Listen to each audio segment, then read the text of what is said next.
Otoritas Jasa Keuangan, OJK Republik Indonesia, melimpahkan perkara tindak pidana perbankan, yang menyebabkan total kerugian sebesar 11,6 miliar rupiah, kepada Kejaksaan Negeri Solo, Jumat tanggal 21 Juni tahun 2024. Kepala Kejaksaan Negeri Solo, DB Susanto menyampaikan bahwa pihaknya telah menerima 2 orang tersangka, di antaranya inisial MPK yang merupakan Direktur yang membawahi fungsi kepatuhan PT BPR Usaha Madani Karya Mulia, atau BPR UMKM Solo dan inisial YSA, yang merupakan Direktur Utama PT BPR Usaha Madani Karya Mulia, atau BPR UMKM Solo.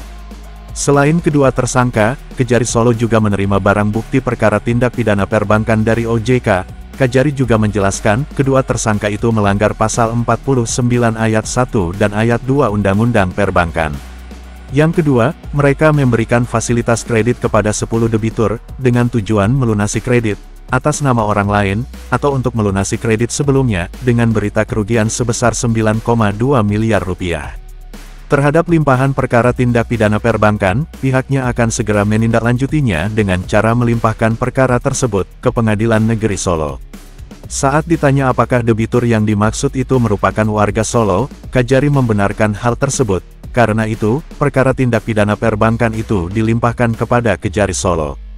Sementara itu, penyidik eksekutif OJK, Imam Kabut menyampaikan bahwa perkara yang dilimpahkan ke Kejari Solo, merupakan hasil penyidikan yang dilakukan oleh OJK sejak November tahun 2023, atas laporan penyidikan khusus atas dugaan tindak pidana perbankan. Setelah pelimpahan perkara itu, Imam menyampaikan bahwa pihaknya akan terus berkoordinasi dengan pihak Kejari Solo, hingga putusan ingkrah ditetapkan oleh Pengadilan Negeri Solo. Sesuai dengan jadwal kami akan menyerahkan tersangka dan barang bukti kaitannya dengan laporan tindak pidana perbankan.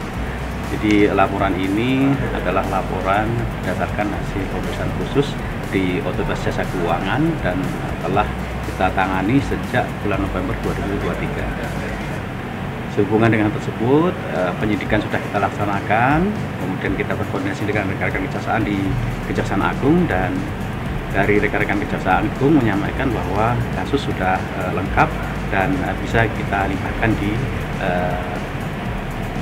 Kejaksaan Negeri di Surakarta.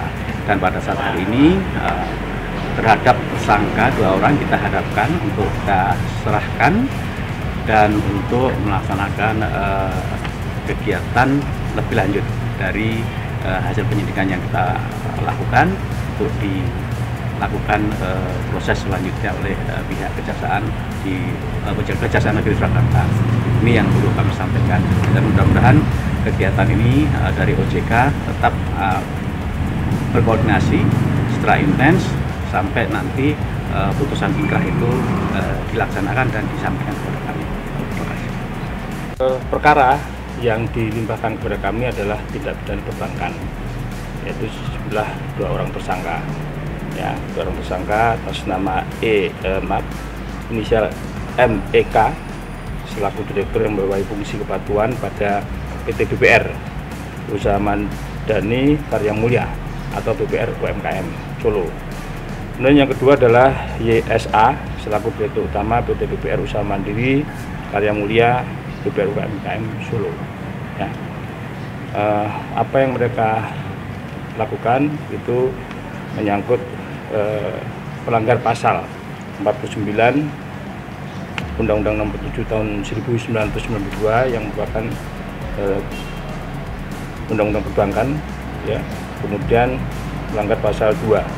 Ya, pada intinya mereka selaku direktur yang membawahi fungsi kepatuhan, yang satu tersangkanya adalah melakukan tindakan yaitu memberikan fasilitas kredit kepada 11 debitur dengan total plafon kurang lebih sekitar 7,9 miliar. Kemudian dana tersebut dicairkan bukan digunakan oleh debitur, melainkan digunakan untuk kepentingan 4 pengguna dana lain. Itu yang pertama. Kemudian yang kedua, melakukan proses pemberian fasilitas kredit ataupun perpanjangan kredit kepada 10 debitur yang bertujuan untuk melunasi kredit atas nama orang lain atau untuk melunasi kredit sebelumnya dengan total plafon sebesar 9,2 miliar. Nah, hal tersebut dilakukan untuk menjaga risiko non-performing loans atau BPR tetap baik.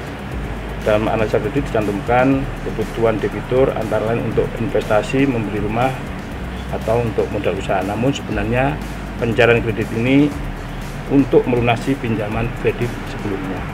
Nah, tadi pasal yang dilanggar sudah kami terangkan, yaitu pasal 49 ayat 1 dan juga pasal 49 ayat 2 Undang-Undang Perbankan. Ya, kemudian terhadap limpahan tersangka dan barang bukti pada hari ini, selanjutnya kami selaku penuntut umum akan segera melimpahkan perkara ini ke Pengadilan Negeri Surakarta. Ya, itu yang dapat kami sampaikan.